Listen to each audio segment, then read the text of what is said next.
ice maker line is what's leaking. What I want to do is I want to cut your wall open to look. There's an exploitation charge for that. It's $194. I'll cut the wall open. If I confirm that that's what it is, then I'm going to want to replace that box. That box is going to be $750. That'll put you out the door. The total cost of $950 if everything that I'm telling you is correct. Okay. Once I'm done, you'll have to repair the hole that I put in your wall, because all I'm going to do is cut the hole, replace the part that I got to put in there, and put it back. Then you'll need a sheetrocker behind me to repair the damage that I do to the wall to make the repair.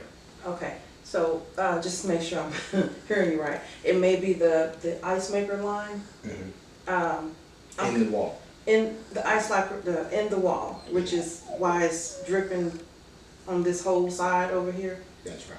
I guess a slow drip, been dripping for a little bit. Right.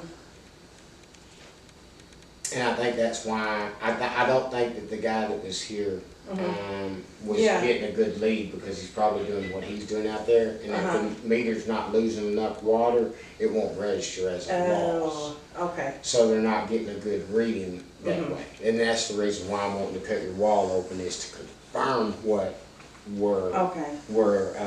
what conclusion we've drawn.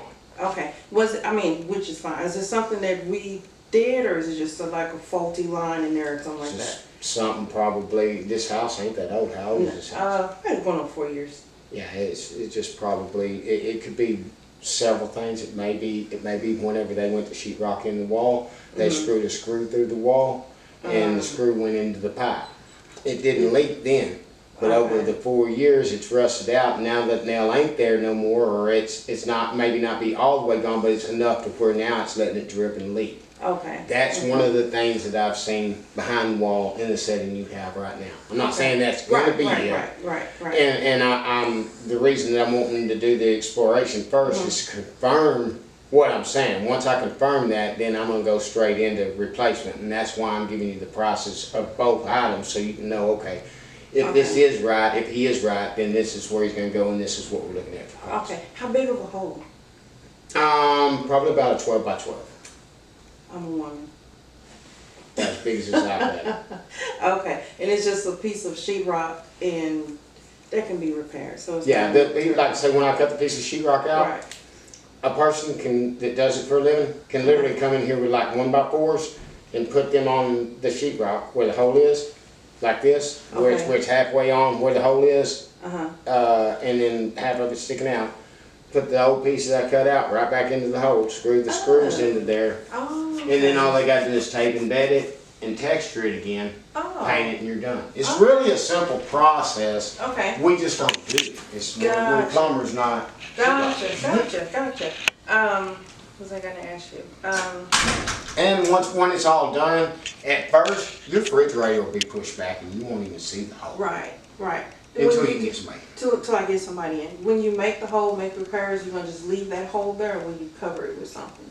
Or do I need to just put some plastic around it? We can put a piece of plastic around it. I honestly don't think that you have nothing to worry about. I mean, no, anything that can come through that hole could come through the cracks up underneath your doors or anything. I mean, no more than like spiders and stuff like that's gonna be able to get through there, because it's like there's 2x4s inside this wall from sheetrock to sheetrock space. Right. And so like if I cut a hole in here, you're gonna have studs over here, sheetrock on the back, but then your bricks are gonna be back there also. But then when you get up to the top, there's a plate on the top, so it's like a wooden box that can't nothing get into there very easily. Okay. So it's leaking, and it's like coming under the concrete back there, under there? It's coming underneath the wood, Under the wood is making it seem like that's why it's coming from under the... Well, it's probably building up in that wall first and having to build up enough head pressure to actually push the water up underneath maybe the 2x4s that are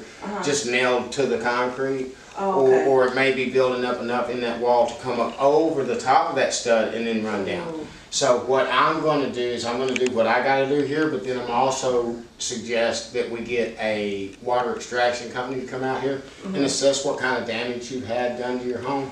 They're not going to charge you anything to come out here and assess it. They'll assess it, look at it, see if there's anything that you need to do. If there is, then they're going to let you know, and then if you have insurance, they're going to help you walk through your policy to get the insurance company to cover the damage that's got caused because of the plumbing leak that you have. Okay. All of gotcha. that should be covered All that should underneath be the covered. policy. Okay, so, if you start, when do you start? If you can start? You tell me now, I'm gonna go right now. You'll get one of these bags just like I'm pulled out. Okay. So this bag is gonna carry all your shit. I ain't got it set up like it's supposed to. What it's supposed to carry in there are these. This in case you need to go underneath the house. Yeah. And then it'll have gloves and some cleaning products to clean up with, you know, like the mean green or whatever that is. It'll have that. And then anytime in all of our, wherever we work at, lay these on the floor to protect everything. Yeah. And that's pretty much it. I call it a 5-star bag because that's what the purpose of this is to try to get us a 5-star roofing. All right.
See it now? You see that?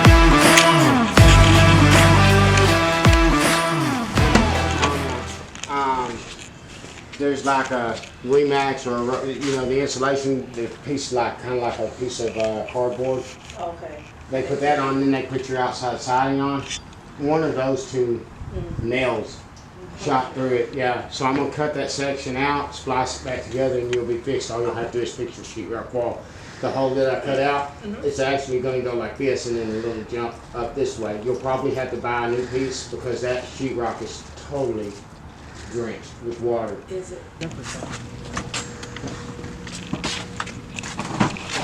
I couldn't find a knife. Oh, you're getting there. Okay. Yeah, they're going to be down in here. I'm learning I stuff just don't every know day. which one. Here they are. Still learning. Yeah, you're good. You're good.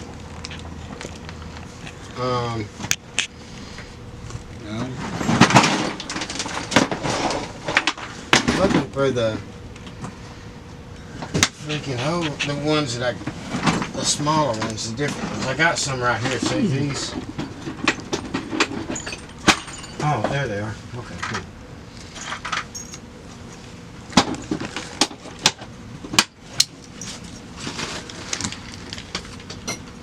You got one there?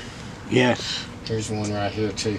Either one you want. You Yeah, don't we'll need. take both of them. See that one there is fucked up. The one you got in your hand. All right. Because it's made, I had to do an infield adjustment to that bitch.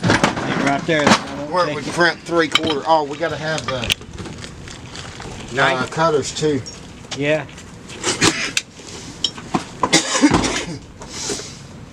Here's the one for the O-rings if we need. If we wanted to I do got two of them in my truck. I really don't want to do the You other. got a 1-inch coupling. Good stuff.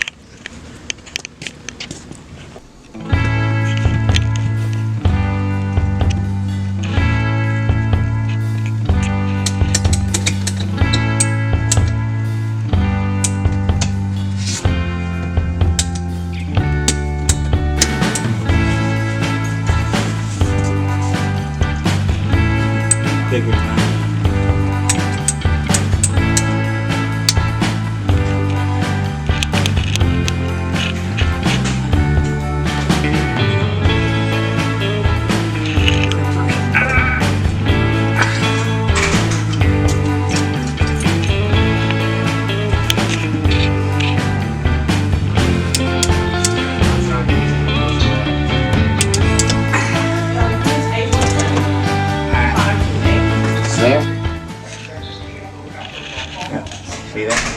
little staple.